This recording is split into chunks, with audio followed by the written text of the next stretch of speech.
Les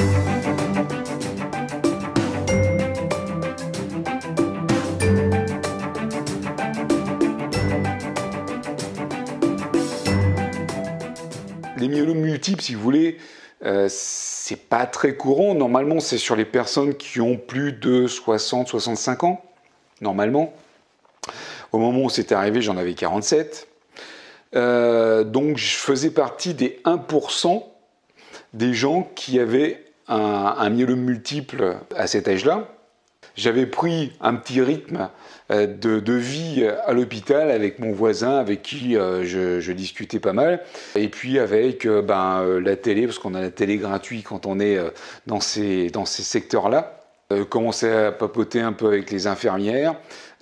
Et bizarrement, malgré tout ça, je ne me sentais pas encore malade.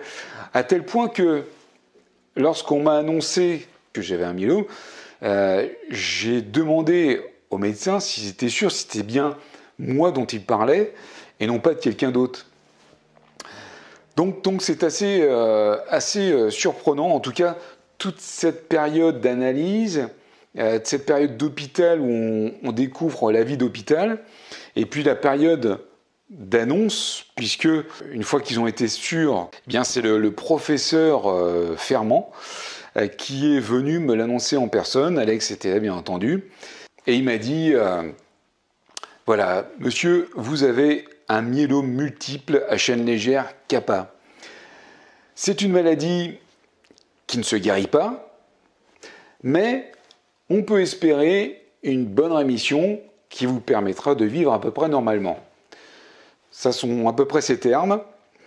Il m'a dit, oui, moi j'ai un patient, ça fait 10 ans qu'il a sa rémission, et il vit très bien.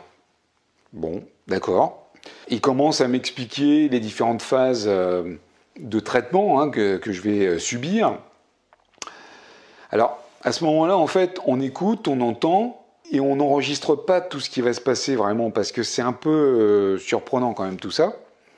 Bref, je savais ce que j'avais, un myélome multiple à chaîne légère kappa, et j'allais bien avoir les soins qui s'imposent. Rendez-vous au prochain épisode, et surtout, profitez de la vie.